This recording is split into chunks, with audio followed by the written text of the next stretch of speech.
அஸ்ஸலாமு அலைக்கும் வரஹ்மத்துல்லாஹி வபரகாத்துஹு. எல்லா புகழும் அனைத்துலக இரட்சகன் அல்லாஹ்விற்கே உரியது. அல்லாஹுடைய அன்பும் அருளும் அண்ணல் நபி ஸல்லல்லாஹு அலைஹி வஸல்லம் அவர்கள் மீதும் அவர்களுடைய குடும்பத்தார் தோழர்கள் அனைவர் மீதும் நல்லடியார்கள் மீதும் உண்டாகுவதாக. நாம் சூரத்துல் பக்ராவுடைய தப்சீர் இதுவரை பார்த்தோம். நமது பயான்கள் இதுவரை சப்ஸ்கிரைப் செய்து பார்த்து கொண்டிருக்கும் அனைவருக்கும் அல்லாஹ் தஆலா அதற்குரிய நற்கூலியை தந்தல்வானாக. உடல் ஆரோக்கியத்தையும் உள்ள நலத்தையும் தந்தல்வானாக. ஆமீன். லைக் செய்து கமெண்ட் செய்யுங்கள். உங்களுடைய கருத்துக்களை கூறுங்கள். உலகத்தில் எங்கே நோக்கினாலும் நிம்மதி என்பதே இல்லை. விரிசலும் பூசலும் வெடிப்பும் பதட்ட நிலையும் வியாபித்திருப்பதை காண முடிகிறது. தனி மனித வாழ்க்கையிலும் சமுதாய கூட்டு வாழ்விலும் குடும்ப வாழ்க்கையிலும் அமைதி என்பதே அற்றுப்போய்விட்டது. அவனுடைய இறுதி தூதர் அண்ணல் நபி ஸல்லல்லாஹு அலைஹி வஸல்லம் அவர்களுடைய நல்லுபதேசங்களையும் குர்ஆனுடைய தப்சீரையும் விளங்கி நடந்தால் இது போன்ற எதுவும் நடக்காது இன்ஷா அல்லாஹ். அதற்காக சூரத்துல் பக்ராவுடைய தப்சீர் இவ்வளோ நாளாக தந்து கொண்டிருந்தேன். அனைவரும் ஆதரித்து சப்ஸ்கிரைப் செய்து பார்த்து கொண்டிருந்தீர்கள். உங்கள் அனைவருக்கும் அல்லாஹ் தஆலா அதற்குரிய நற்கூலியை தந்தல்வானாக. ஆமீன். உடலையும் உள்ளத்தையும் ஆரோக்கியமாக வைத்தருள்வானாக. ஆமீன். மேலும் மேலும் பயான்கள் பார்க்க நமது சேனலில் பிளேலிஸ்டில் சென்று அனைத்து பயான்களையும் டவுன்லோட் செய்து பொறுமையாகவும் கவனமாகவும் கேட்டு பயனடையுங்கள். மற்றவர்களுக்கும் பகிர்ந்து அல்லாஹ்விடத்தில் நற்கூலியை பெற்றுக்கொள்ளுங்கள். உங்களுடைய கருத்துக்களை கமெண்டில் கூறுங்கள். லைக் செய்யுங்கள். இன்ஷா அல்லாஹ். அல்லாஹ் தஆலா நம் அனைவருக்கும் தீனுடைய கல்வியை நல்ல முறையாக கற்று அதன்படி வாழக்கூடிய பாக்கியத்தை தந்தல்வானாக. ஆமீன். நபி ஸல்லல்லாஹு அலைஹி வஸல்லம் அவருடைய ஒவ்வொரு சுன்னத்துக்களையும் பேணி நடக்கக்கூடிய பாக்கியத்தை நம் அனைவருக்கும் அல்லாஹ் தந்தல்வானாக. ஆமீன். இன்ஷா அல்லாஹ். இன்றைய பயானில் சூரா ஆல இம்ரானுடைய 96வது வசனத்திலிருந்து 101 வசனம் வரை தொடர்ந்து ஆயத்துக்களுடைய பொருளையும் தப்சீரையும் விவரமாக பார்க்கலாம். இந்த ஆயத்துக்களில் அல்லாஹ் தஆலா புனித காபா ஆலயம், புனித காபா ஆலயத்தினுடைய சிறப்புகள், வழிகாட்டும் மையம் மக்கா, தெளிவான சான்றுகள், மகாமே இப்ராஹிம், பாதுகாப்பு அரண், ஹஜ்ஜு கடமை, யார் மீது கடமை, கோணலை ஏற்படுத்தாதீர்கள், வேதக்காரர்களின் முயற்சி, பரிதாபத்திற்கு உரியவர்கள், இதுபோன்று பல்வேறு தலைப்புகளில் இந்த ஆயத்துக்களின் தப்சீர் இருக்கின்றது. பொறுமையோடும் கவனமாகவும் முழு பயானையும் கேட்டு பயனடையுங்கள். குர்ஆனுடைய தப்சீரை விளங்கி குர்ஆன் ஓதுவதினால் அதற்குரிய நன்மைகள் நமக்கு கிடைக்கும். அமல் செய்ய வசதியாக இருக்கும் இன்ஷா அல்லாஹ். பொறுமையோடு முழு பயானை கேட்டு மற்றவர்களுக்கும் பகிர்ந்து அல்லாஹ்விடத்தில் நற்கூலியை பெற்றுக்கொள்ளுங்கள். ஆல இம்ரான் சூராவுடைய 96வது வசனத்தில் அல்லாஹ் கூறுகின்றான், இந்த உலகத்தில் அல்லாஹ்வை வணங்குவதற்கு என மனிதர்களுக்கு அமைக்கப்பட்ட ஆலயங்களில் முதன்மையானது நிச்சயமாக மக்காவில் இருப்பதுதான். அது மிக பாக்கியமுள்ளதாகவும் உலகத்தினர்களுக்கு நேரான வழியை அறிவிக்கக்கூடியதாகவும் இருக்கின்றது. இந்த ஆயத்தினுடைய விளக்கம். முஸ்லிம்களுக்கும் யூதர்களுக்கும் இடையே புனிதமும் தொன்மையும் வாய்ந்த இறை ஆலயம் எது என்பதை பற்றி வாக்குவாதம் நடந்தது.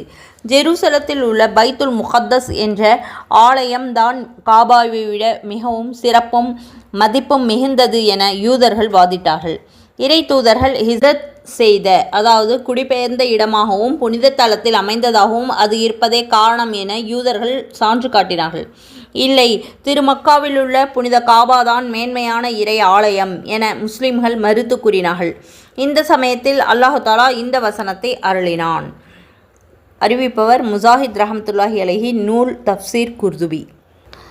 மனிதர்களுக்கென முதலில் அமைக்கப்பெற்ற இல்லம் மக்காவில் உள்ள காபாதான்.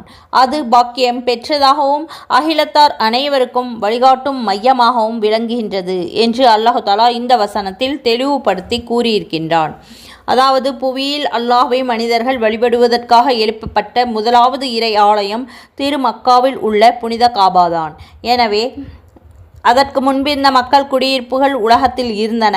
எனினும் இறை இல்லம் என்ற வகையில் புனித காபாவே முதன்மையானதாகவும் என்று சிலருடைய கருத்தாகும். மற்றவர்கள் எல்லா வகையிலும் காபாவே முதலாவது இல்லம் என்று கூறுவார்கள். அறிவிப்பவர் அலி ரலியல்லாஹு அன்ஹு, நூல் இப்னு அபி ஹாத்தம், இப்னு கதீர். நபி தோழர் அபூதர் ரலியல்லாஹு அன்ஹு அவர்கள் அறிவிக்கின்றார்கள், நான் அண்ணல் நபி ஸல்லல்லாஹு அலைஹி வஸல்லம் அவர்களிடம், இறை தூதர் அவர்களே, முதலில் அமைக்கப்பெற்ற தொழுகை தலம் எது என்று வினவினேன்.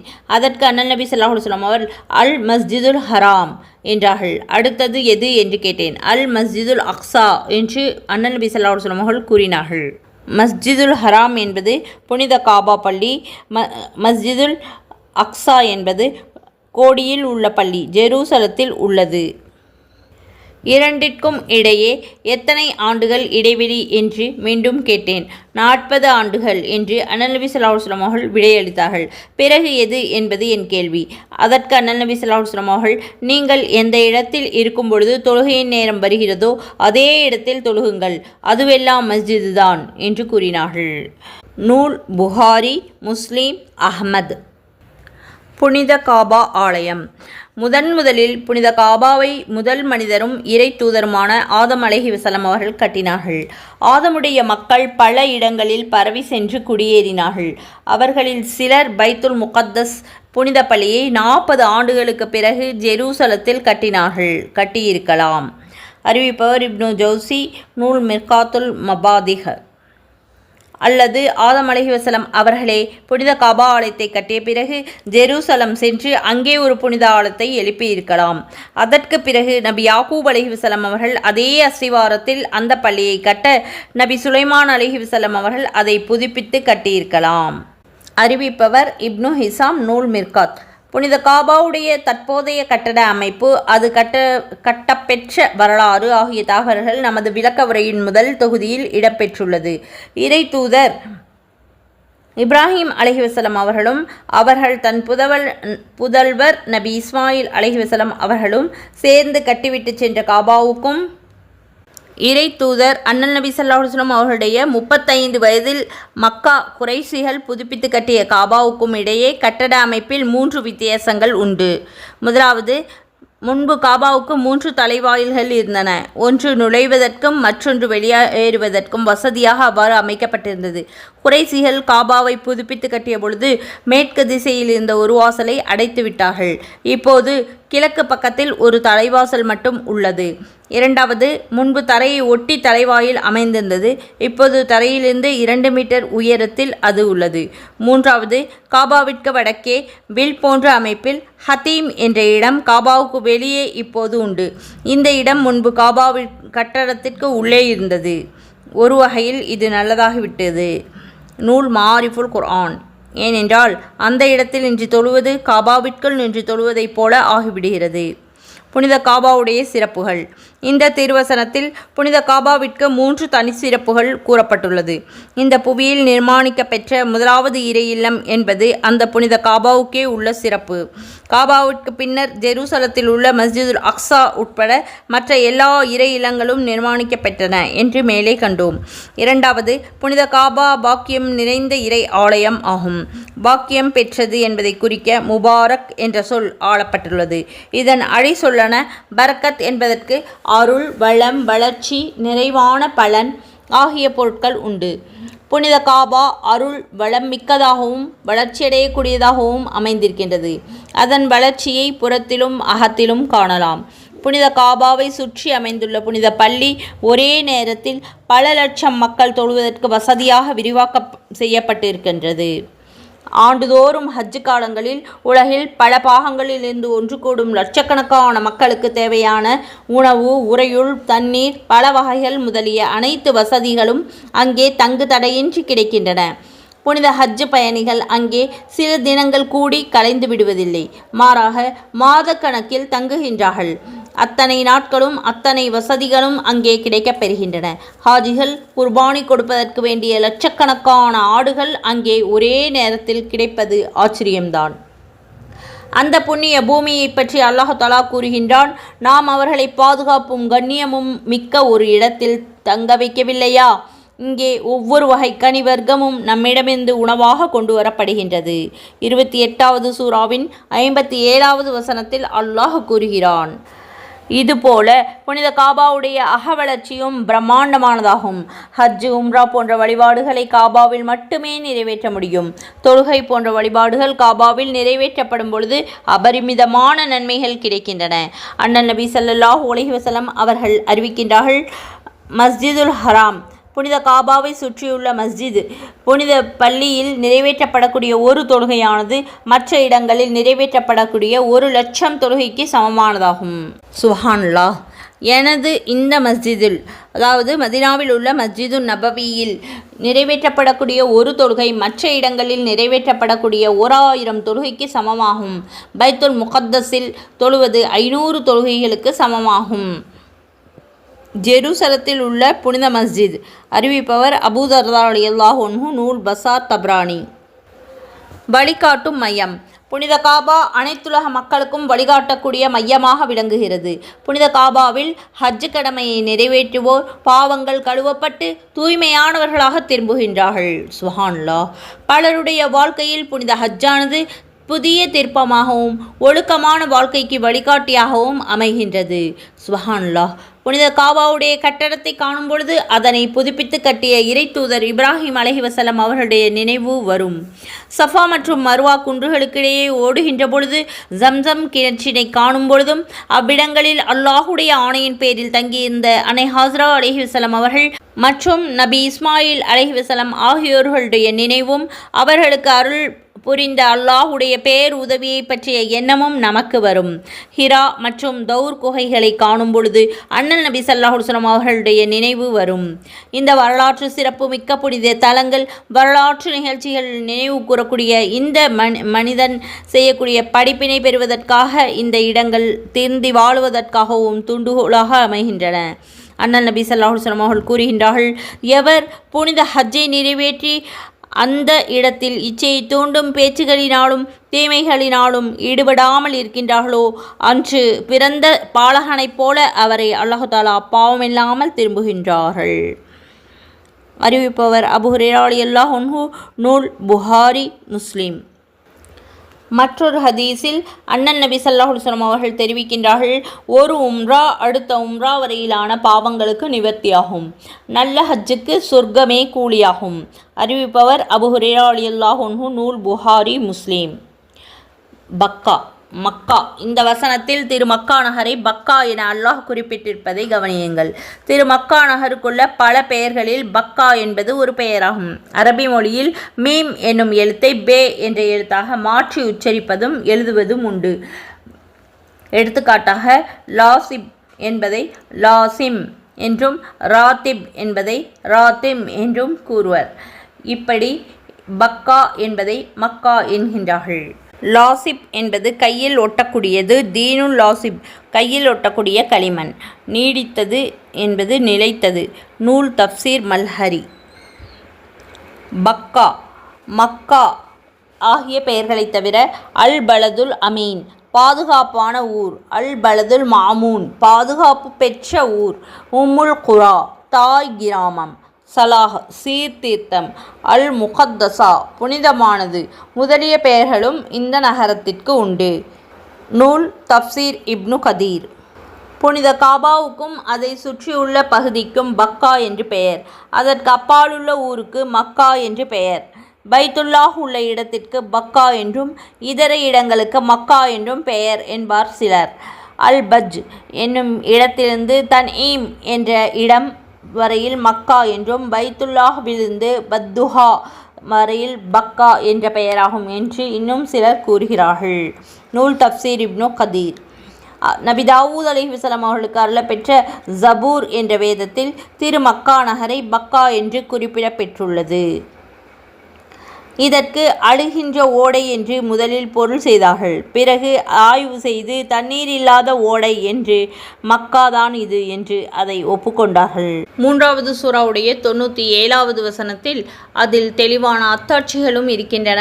இப்ராஹிம் தொழுகைக்காக நின்ற இடம் இருக்கின்றது. எவர் அதில் நுழைகின்றார்களோ அவர் பாதுகாப்பு பெற்று அச்சமற்றவராகி விடுகின்றார். ஆகவே எவர்கள் அங்கு பிரயாணம் செல்ல சக்தி உடையவர்களாக இருக்கின்றார்களோ அத்தகைய மனிதர்கள் மீது அல்லாஹுக்காக அங்கு சென்று அந்த ஆலயத்தை ஹஜ் செய்வது கடமையாகும். எவரேனும் இதை நிராகரித்தால் அதனால் அல்லாஹ்விற்கு ஒன்றும் குறைந்து விடுவதில்லை. ஏனென்றால் நிச்சயமாக அல்லாஹ் உலகத்தாரின் தேவையற்றவன் ஆவான். இந்த வசனத்தில் புனித காபாவின் அதை சுற்றியுள்ள ஹரம் புனித ஸ்தலத்திற்கும் உரிய 3 தனி சிறப்புகளை அல்லாஹ் எடுத்து கூறுகின்றார். இந்த சிறப்புகளை உணர்ந்து காபாவிற்குரிய கண்ணியத்தை முறையோடு பேணுகின்றார்களுக்கு நற்பலன் உண்டு. எவரேனும் இதை புறக்கணித்தால் அதனால் அல்லாஹ்விற்கு எந்த நஷ்டமும் இல்லை என்று இந்த வசனம் கூறுகிறது. புனித ஹரமுக்குள்ள 3 பெரிய சிறப்புகளில் தனி சிறப்புகளில் ஒன்று அதன் புனிதத்துவத்தை உணர்த்துகின்ற தெளிவான சான்றுகள் அதிலேயே இருப்பதாகும். அந்த சான்றுகளுக்குள் மகாமு இப்ராஹிம் அலைஹிஸ்ஸலாம் அவர்கள் நின்ற இடம் ஒன்றாகும். இரண்டாவது சிறப்பு ஹரமுக்குள் நுழைந்த எவரும் அபயம் பெற்றவர்களாகி விடுகின்றார்கள். மூன்றாவது புனித காபாவை நாடி ஹஜ்ஜு வழிபாட்டை நிறைவேற்றுவது வசதி வாய்ப்புள்ள அனைத்து முஸ்லிம்களின் மீதும் கட்டாய கடமையாகும். தெளிவான சான்றுகள் புனித காபாவை அல்லாஹு தாலா சிறப்பாக்கி வைத்துள்ளான் என்பதற்கும் இதை நபி இப்ராஹிம் அலைஹிஸ்ஸலாம் அவர்கள் கட்டினார்கள் என்பதற்கும் தெளிவான சான்றுகள் பல அதிலேயே உண்டு. சஃபா மர்வா குன்றுகள். நூல் தஃப்சீர் இப்னு கதீர். மக்காமே இப்ராஹிம் அலைஹிஸ்ஸலாம் அவர்கள் நின்ற இடம். ஹஜருல் அஸ்வத் சொர்க்கத்துக்கல். ஹத்தீம் இன்னும் வில் போன்ற வடிவலான இடம். ஜம்சம் கிணறு முதலியான புண்ணிய தலங்கள் ஒவ்வொன்றும் அந்த சான்றுகளில் அடங்கும் என்பார் சிலர். நூல் தஃப்சீர் குர்துபி. புட்பூண்டுகள் கூட முளைத்திராத ஓரிடத்தில்தான் புனித காபா ஆரம்பத்தில் நிர்மாணிக்க பெற்றது. பிறகு அதை சுற்றியுள்ள மக்கள் வசிப்பதற்கு வேண்டிய வசதிகளை அல்லாஹ் ஏற்படுத்தினான். அரபகம் முழுவதும் நூற்றுக்கணக்கான ஆண்டுகள் சண்டையும் சச்சரவும் தொடர்ந்து கொண்டிருந்த வேளையில் கூட புனித காபாவும் அதனை சுற்றியிருந்த பகுதிகளும் அமைதி பூங்காவாகவே விளங்கின. சுப்ஹானல்லாஹ். திருக்குர்ஆன் அருளப் பெறுவதற்கு சுமார் 40 ஆண்டுகளுக்கு முன்னால் யமன் நாட்டு அபிசீனியா மன்னன் அப்ரஹா அல் அஸ்ரம் என்பவன் புனித காபாவை இடித்து தரை மட்டமாக்கக்கூடிய நோக்கத்தில் யானைப்படையோடு வந்தான். கிபி 570 ஆண்டில் அபாபீல் பறவைகளை அனுப்பி அல்லாஹு தாலா அவர்களுடைய முயற்சியை தோற்கடித்தான். சுப்ஹானல்லாஹ். இதை பற்றி 105வது சூறாவில் விபரமாக உள்ளது. நம்ம சேனலில் அதனை பற்றிய விபரம் உள்ளது, பார்த்து பலன் அடையுங்கள். புனித காபா எந்த விதமான சேதமும் இல்லாமல் பாதுகாப்பு பெற்றது. இது அரபுகளுக்கு கிடைத்த மாபெரும் வெற்றியாகும். இந்த நிகழ்ச்சியை நேரில் கண்ட பலர் திருக்குர்ஆன் அருளப் பெற்று கொண்டிருந்த காலம் வரை வாழ்ந்தார்கள். சுப்ஹானல்லாஹ். மகாமே இப்ராஹிம் புனித காபாவில் உள்ள தெளிவான சான்றுகளில் மேற்றனவை அனைத்தும் அடங்கும். அவற்றில் மாபெரும் அடையாளமாக இருப்பது மகாமு இப்ராஹிம் அலைஹிஸ்ஸலாம் அவர்கள் நின்ற இடம்.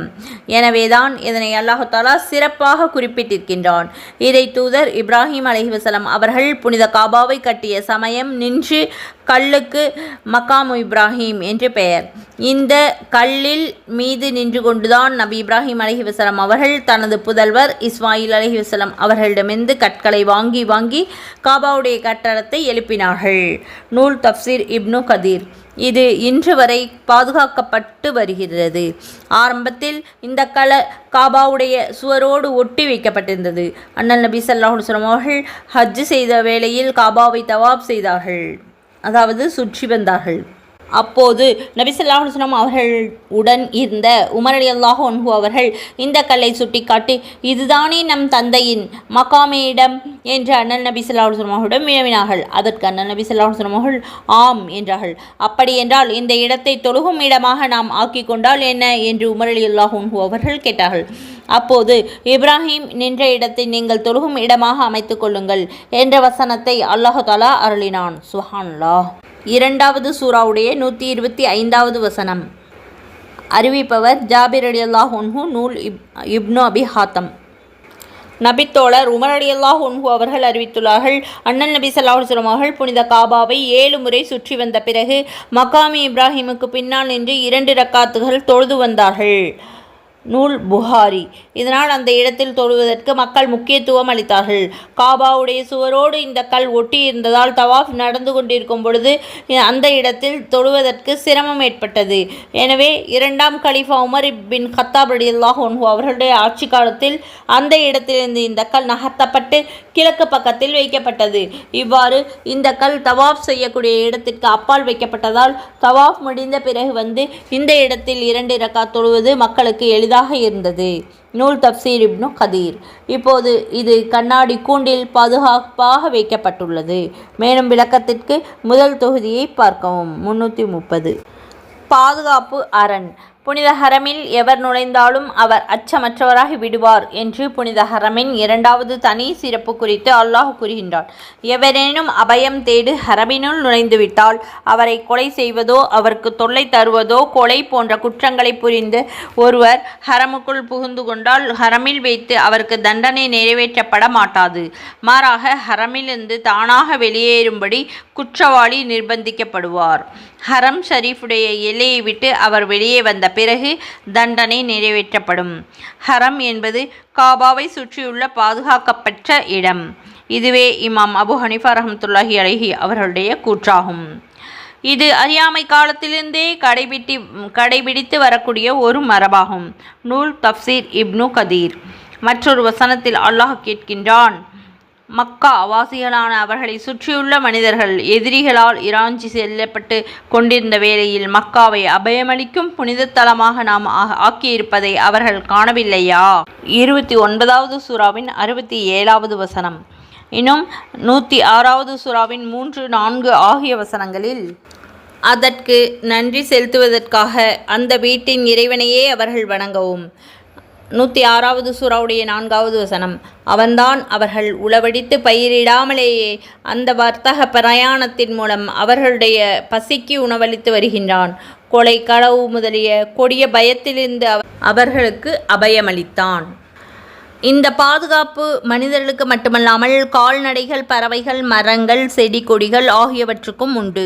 ஹரமிலுள்ள உயிரினங்களை வேட்டையாடுவதும் தாமாக வளர்ந்த மரங்களை வெட்டுவதும் புட்பூண்டுகளை பிடுங்குவதும் விளக்கப்பட்டுள்ளது. நூல் தஃப்சீர் இப்னு கதீர். திருமக்கா வெற்றி நாளன்று அண்ணல் நபி ஸல்லல்லாஹு அலைஹி வஸல்லம் அவர்கள் அறிவித்தார்கள், திண்ணமாக அல்லாஹ் தஆலா வானங்கள் மற்றும் பூமியை படைத்த நாளிலிருந்தே இந்த ஊரை கண்ணியப்படுத்தி புனிதமிக்கதாக ஆக்கியிருக்கின்றான். அல்லாஹ்வுடைய ஆணையின் பேரில் இறுதி நாள் வரை இது புனிதமிக்கதாகவே கருதப்படும். இதில் சண்டையிடுவது எனக்கு முன்பு எவருக்கும் அனுமதிக்கப்படவில்லை. எனக்கும் கூட இந்த பகலில் சற்று நேரம் மட்டுமே அனுமதிக்கப்பெற்றது. எனவே இறுதி நாள் வரை இது புனித தலமாகும். இதில் இரத்தம் சிந்துவது கூடாது. இங்குள்ள முள்ளை வெட்டுவது கூடாது. பிராணிகளை வேட்டையாடுவதும் கூடாது. இங்கே விழுந்து கிடக்கக்கூடிய பொருட்களை உரியவரிடம் ஒப்படைக்கப்பட வேண்டியதற்காக வேண்டியே தவிர வேறு யாரும் எடுக்கக்கூடாது. இங்கே உள்ள புட்கள் பிடுங்கப்படலாகாது. அறிவிப்பவர் இப்னு அப்பாஸ் ரலியல்லாஹு அன்ஹு. நூல் புகாரி. நபி அவர்களின் இந்த அறிவிப்பு திருமக்காவிலுள்ள ஹரம் புனித எல்லைக்கே பொருந்தும். மேலும் நபித்தோழர் ஜாபிர் ரலியல்லாஹு அன்ஹு அவர்கள் அறிவித்துள்ள மற்றொரு ஹதீஸில் அண்ணல் நபி ஸல்லல்லாஹு அலைஹி வஸல்லம் அவர்கள் தெரிவித்திருக்கின்றார்கள், மக்காவில் ஆயுதம் ஏந்துவது எவருக்கும் அனுமதிக்கப்பட்டதல்ல. நூல் முஸ்லிம். அறியாமை காலத்திலிருந்து புனித ஹரம் எல்லை இரத்தம் சிந்துவதிலிருந்து பாதுகாக்க பெற்று வந்துள்ளது. அண்ணல் நபி ஸல்லல்லாஹு அலைஹி வஸல்லம் அவருடைய காலத்தில் மக்கா நகரம் முஸ்லிம்களால் வெற்றி கொள்ளப்பட்டது. ஹிஜ்ரி 8 கிபி 630. அந்த காலத்தில் மக்கா நகர் முஸ்லிம்களால் வெற்றி கொள்ளப்பட்ட பொழுது போருக்கு அனுமதி வழங்கப்பட்டது. அதுவும் சில மணி நேரத்திற்காக மட்டுமே. காபாவை தூய்மைப்படுத்துவதற்காக அந்த அனுமதி பிறகு தடை அமலுக்கு வந்துவிட்டது. புனித ஹரம் ஒரு பாதுகாப்பு அரண் என்பது சரித்திரபூர்வமாகவும் சட்ட ரீதியாகவும் உறுதி செய்யப்பட்ட விஷயமாகும். நூல் மாரிஃபுல் குர்ஆன். ஹஜ்ஜு கடமை புனித ஹரமிலுள்ள தனி சிறப்புகளில் ஒன்றாகும். 3வது, அதில் ஹஜ் செய்வதை அல்லாஹ் தஆலா கடமையாக்கி இருக்கின்றான். புனித காபாவுக்கு சென்று வருவதற்காக சக்தி யாருக்கு இருக்கின்றதோ அவர் மீது ஹஜ் கட்டாய கடமையாகும். நபி தோழர் அபூ ஹுரைரா ரலியல்லாஹு அன்ஹு அவர்கள் அறிவிக்கின்றார்கள், ஒரு முறை அண்ணல் நபி ஸல்லல்லாஹு அலைஹி வஸல்லம் அவர்கள் எங்களுக்கு உரை நிகழ்த்தினார்கள். உரையில், மக்களே, உங்கள் மீது ஹஜ் கடமையாக்கப்பட்டுள்ளது, எனவே ஹஜ் செய்து கொள்ளுங்கள் என்று அண்ணல் நபி ஸல்லல்லாஹு அலைஹி வஸல்லம் அவர்கள் குறிப்பிட்டார்கள்.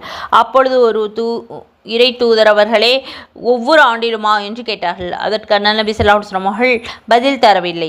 அவர் திரும்ப 3 முறை இந்த கேள்வியை கேட்டார்கள். பிறகு நபி ஸல்லல்லாஹு அலைஹி வஸல்லம் அவர்கள், நான் ஆம் என்று சொல்லிவிட்டால் அவ்வாறே கடமையாகிவிடும், ஆனால் உங்களால் நிறைவேற்ற முடியாது. எதை பற்றி நான் மௌனமாக இருந்துவிட்டேனோ அதை நீங்கள் கிளற வேண்டாம். உங்களுக்கு முன் இருந்த சமுதாயத்தினர்கள் அழிந்து போனதற்கு காரணமே அதிகமாக கேள்வி கேட்பதும் தங்களுடைய நபிமார்களோடு கருத்து வேறுபாடு கொண்டதும் தான். உங்களுக்கு ஒன்றை நான் ஏவினால் இயன்றவரை அதனை செயல்படுத்துங்கள், ஒன்றை விளக்கினால் அதனை விட்டுவிடுங்கள். நூல் முஸ்லிம் முஸ்னத் அஹ்மத். இன்னொரு அறிவிப்பில் அக்ரவு பின் ஹாபிஸ் என்பவர் இந்த கேள்வியை கேட்டபொழுது, நான் ஆம் என்று சொல்லிவிட்டால் கடமையாகிவிடும். அவ்வாறு கடமையாகிவிட்டால் நீங்கள் செயல்படுத்தப் போவதில்லை, செயல்படுத்துகின்ற சக்தியும் உங்களுக்கு இல்லை. ஹஜ்ஜு ஒரு தடவைதான், அதற்கு மேல் செய்வது அவரவர் விருப்பத்தை பொறுத்தது என்று நபி ஸல்லல்லாஹு அலைஹி வஸல்லம் அவர்கள் பதில் கூறினார்கள். யார் மீது கடமை? புனித காபாவுக்கு சென்று வர சக்தி உள்ளவர்கள் மீது ஹஜ்ஜு கடமையாகும் என்று இந்த வசனத்தில் அல்லாஹ் கூறுகிறான். அதாவது அவசிய தேவைகளுக்கு மேல் கூடுதலாக ஒருவரிடம் பணம் இருந்து அந்த பணத்தை கொண்டு ஹஜ்ஜு செய்ய முடியும் என்றிருந்தால் அவர் மீது ஹஜ்ஜு கடமையாகிவிடும். போக்குவரத்து செலவுகள், போகிற இடத்தில் தங்குவதற்கான செலவுகள், ஹஜ்ஜிலிருந்து திரும்பி வரும் வரை குடும்பத்திற்கு ஆகக்கூடிய செலவுகள், இவை அனைத்தையும் பூர்த்தி செய்கின்ற சக்தி அவரிடம் இருக்க வேண்டும். அத்தோடு கை கால் சுகமும் உடல் ஆரோக்கியமும் இருக்க வேண்டும். சென்று திரும்பும் வரை வழியில் உயிர் மற்றும் உடைமைகளுக்கு பாதுகாப்பு வேண்டும். அப்பொழுதுதான் ஹஜ் கடமையாகும். பெண்ணாக இருந்தால் நம்பிக்கையான வழித்துணையும் இருக்க வேண்டும். கணவனே உடன் வந்துவிட்டால் பிரச்சனை இல்லை. கணவன் வராத பொழுது திருமணம் செய்வது விலக்கப்பட்ட நெருங்கிய உறவினர்களான மஹரம், சகோதரன், தந்தையின் பாட்டனார், தந்தையின் சகோதரர், பாட்டனாரின் சகோதரர், தாயின் சகோதரர் போன்றவர்களில் துணை இருக்க வேண்டும். இவர்கள் தம்முடைய சொந்த செலவில் வந்தாலும் சரி, அல்லது தன்னுடைய செலவில் இவர்களில் ஒருவரை அழைத்து செல்கின்ற வசதி பெண்ணுக்கு இருந்தாலும் அவ்வாறு அழைத்து சென்று ஹஜ்ஜு கடமையை நிறைவேற்றுவது பெண் மீதும் கடமையாகும். இது ஹனஃபி மதுஹபின் சட்டமாகும். நூல் மஆரிஃபுல் குர்ஆன். சாஃபி மதுஹபின்படி ஹஜ்ஜுக்கு செல்லும் பெண்ணோடு கணவன் அல்லது மஹரம் நம்பிக்கைக்குரிய பல பெண்கள் இருக்க வேண்டும். பெண்களுக்காகவே பலர் ஹஜ்ஜுக்கு செல்லும் பொழுது அவர்களில் ஒருவருடைய கணவனோ மஹரமோ இவர்களோடு இருக்க வேண்டும் என்பது கட்டாயம் இல்லை. நூல் துஹ்பத்துல் முஹ்தாஜ். இவ்விதம் ஹஜ்ஜு கடமையாகிவிட்டால் காலம் தாழ்த்தாமல் ஹஜ்ஜை நிறைவேற்ற வேண்டும் என்று அண்ணல் நபி ஸல்லல்லாஹு அலைஹி வஸல்லம் அவர்கள் கூறினார்கள். ஹஜ்ஜு கடமையை துரிதமாக நிறைவேற்றிவிடுங்கள்.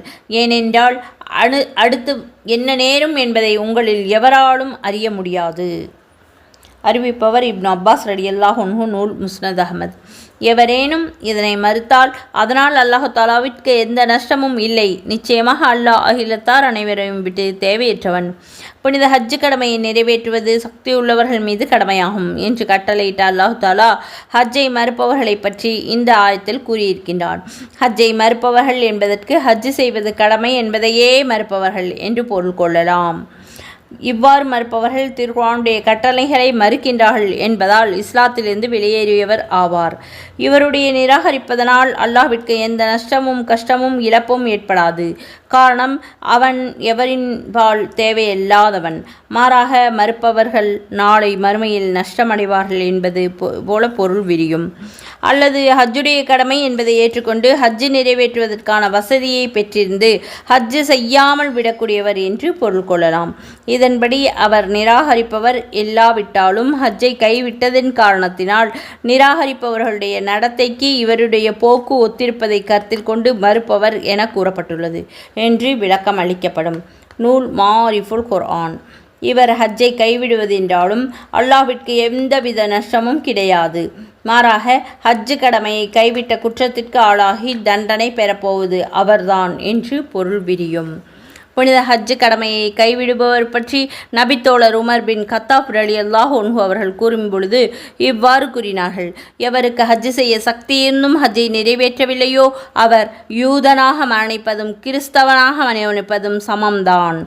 ஹாஃபில் அபூபக்கர் இஸ்மாலியு. மேலும் அலி ரலியல்லாஹு அன்ஹு அவர்கள் கூறினார்கள்: எவர் புனித காபாவை அடைவதற்கு வேண்டிய உணவு, வாகன வசதி ஆகியவற்றை உடைமையாக்கி கொண்ட பிறகு ஹஜ்ஜு செய்யாமல் இருந்து விடுகின்றார்களோ அவர் யூதனாகவோ கிறிஸ்தவனாகவோ இறப்பதற்கும் ஹஜ்ஜு செய்யாமலேயே இறப்பதற்கும் இடையே நான் வித்தியாசத்தை காணவில்லை. நூல் திர்மிதி. 3வது சூராவுடைய 98 முதல் 101 வசனங்கள் வரை அல்லாஹ் கூறுகிறான். 3வது சூராவின் 98வது வசனத்தில், நபியே கூறுவீராக, வேதத்தை உடையவர்களே, அல்லாஹுடைய வசனங்களை நீங்கள் ஏன் நிராகரிக்கிறீர்கள்? அல்லாஹுவோ நீங்கள் செய்யும் அனைத்திற்கும் சாட்சியாவான். 99வது வசனத்தில் மேலும் கூறுவீராக, வேதத்தை உடையவர்களே, அல்லாஹுடைய வாதையை விட்டும் நம்பிக்கையாளர்களை ஏன் தடுக்கின்றீர்கள்? இது உண்மைதான் என்று நீங்கள் சாட்சி கூறிக்கொண்டே அதை கோணலாக்க விரும்புகிறீர்களா? நீங்கள் செய்வதை பற்றி அல்லாஹ் பாராமுகமாக இல்லை. 3வது சூராவுடைய 100வது வசனம். நம்பிக்கையாளர்களே, வேதத்தை உடையவர்களில் உள்ள ஒரு பிரிவினர்களுக்கு நீங்கள் கீழ்ப்படிந்தால் நீங்கள் அல்லாஹ்வை நம்பிக்கை கொண்டதற்கு பிறகு உங்களை அவர்கள் நிராகரிப்பவர்களாக மாற்றிவிடுவார்கள். 3வது சூராவுடைய 101வது வசனத்தில், நீங்கள் எப்படி அல்லாஹ்வின் நிராகரிப்பவர்களாக ஆகிவிட முடியும்? உங்கள் மத்தியில் அல்லாஹுடைய தூதர் ஒருவர் இருக்கின்றார். அவருடைய வசனங்கள் உங்களுக்கு ஓதி காண்பிக்கப்படுகின்றன. ஆகவே எவர் அல்லாஹ்வை அவனது மார்க்கத்தை பலமாக பற்றி பிடித்து கொள்கின்றார்களோ அவர் நிச்சயமாக நேரான பாதையில் செலுத்தப்பட்டு விட்டார். முந்தைய வசனங்களில் வேதக்காரர்கள் தவறான கொள்கைகள் மற்றும் சந்தேகங்கள் குறித்து பேசப்பட்டு வந்தது. இடையில் புனித காபா பற்றியும் ஹஜ் பற்றியும் அல்லாஹ் குறிப்பிட்டான். இங்கே மீண்டும் வேதக்காரர்கள் தொடர்பாக அல்லாஹ் பேசுகிறான். இந்த வசனங்கள் அருளப்பெற்ற காரணம் நபித்தோழர் அப்துல்லா பின் அப்பாஸ் ரலியல்லாஹு அன்ஹு அவர்கள் அறிவிக்கின்றார்கள், அவுஸ் மற்றும் கஸ்ரஸ் கூட்டத்தார்களுக்கிடையே அறியாமை காலத்தில் கடுமையான பகைமை இருந்தது. இவர்கள் முஸ்லிம்களான பிறகு ஒருமுறை பழைய நிகழ்ச்சிகளை நினைவு கூர்ந்து பேசிக் கொண்டிருந்தார்கள். பழைய விரோதம் நினைவுக்கு வரவே கோப வேஷம் செய்து கொண்டார்கள். ஆயுதங்கள் கையில் ஏந்தி ஒருவரை ஒருவர் தாக்க முனைந்தார்கள். இந்த சமயத்தில் 101 முதல் 103 வசனங்கள் அருளப்பெற்றன. நூல் இப்னு அபி ஹாத்தம். ஜெயித் பின் அஸ்லம் அவர்கள் அறிவிக்கின்றார்கள், ஒருமுறை அவுஸ் கஸ்ரஸ் என்ற அன்சாரி முஸ்லிம்கள் ஒரு இடத்தில் அமர்ந்து அளவலாவிக் கொண்டிருந்தார்கள். அந்த வழியாக சென்ற சம்மாஸ் பின் கைஸ் என்ற யூதன் இந்த காட்சியை கண்டு அமைதி இழந்தான். கடும் பகைவர்களாக இருந்த இவர்கள் அவுஸ் கஸ்ரஸ் கூட்டத்தினர்கள் இஸ்லாத்தில் இணைந்த பிறகு சகோதரர்களாக மாறிவிட்டது சம்மாஸை எரிச்சல் அடைய செய்தது. எனவே தன்னோடு இந்த யூத இளைஞனை தூண்டிவிட்டு அவர்களிடம் போய் பழைய குரோதங்களை கிளறிவிடுமாறும் போரை பற்றி அவர்களுக்கு நினைவுபடுத்துமாறும் சம்மாஸ் கூறினான். அதன்படி அந்த இளைஞன் செயல்பட்டான். உடனே அவர்கள் பழங்காலத்து பெருமைகளை பேச ஆரம்பித்தார்கள். அதன் மூலம் தகராறு தோன்றியது.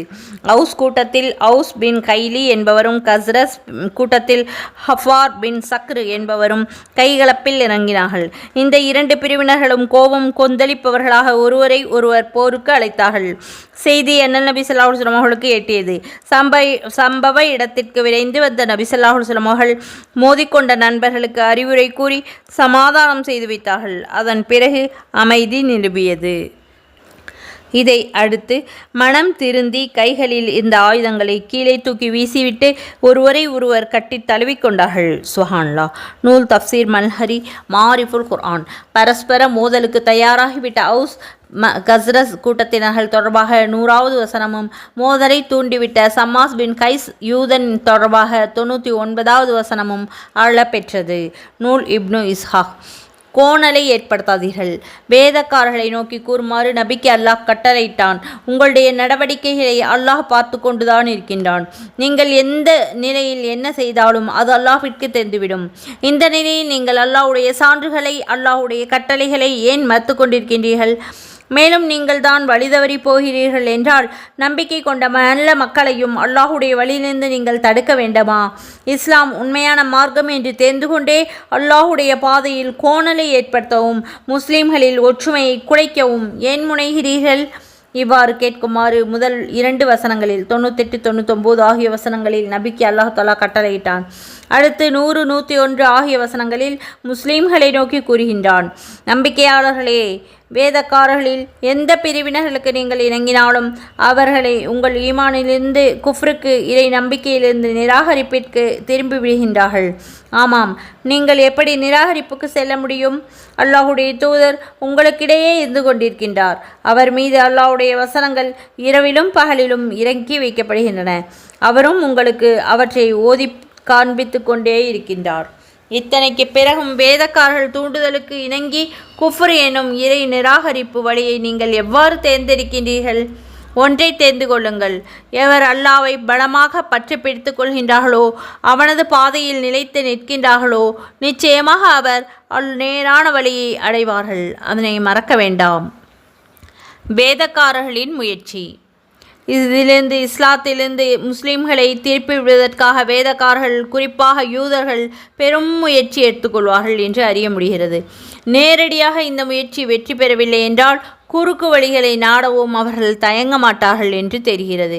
அல்லாஹு தாலா காட்டிய நேர்வழியான புனித இஸ்லாத்தை கோணல் என்று காட்டவும் முஸ்லிம்களுக்கிடையே பிளவை உண்டு பண்ணி இஸ்லாத்தின் வலிமைகளை குறைக்கவும் அவர்கள் முயல்வார்கள். இந்த விஷயத்தில் முஸ்லிம்கள் மிகவும் விழிப்போடு இருக்க வேண்டும் என்று குர்ஆன் எச்சரிக்கை செய்கின்றது.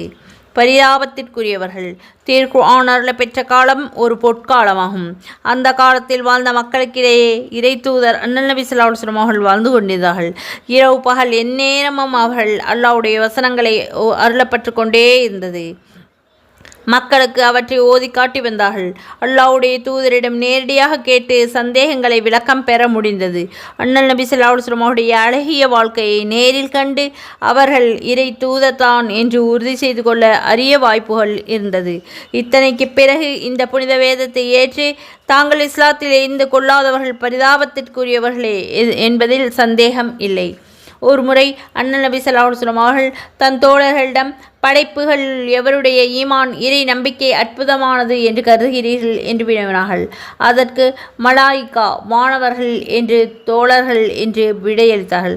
அதற்கு அண்ணல் நபி ஸல்லல்லாஹு அலைஹி வஸல்லம் அவர்கள், இறைவன் அருகில் வானவர்கள் இருந்து கொண்டிருக்கும் பொழுது அவர்கள் இறை நம்பிக்கை கொள்ளாமல் எப்படி இருக்க முடியும் என்று திரும்பி கேட்டார்கள். அப்படி என்றால் இறை தூதர்கள் என்று பதில் கூறினார்கள்.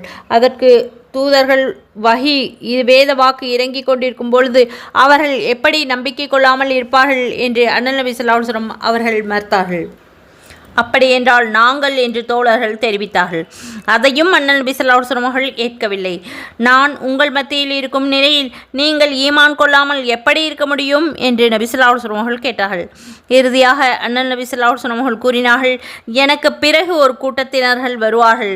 அவர்கள் தன் கரங்களில் உள்ள ஏடுகளை பார்த்தே ஈமான் கொள்வார்கள். அவர்கள் ஈமானை மிக அற்புதமானது என்று கருதுகிறேன். சுப்ஹானல்லாஹ்.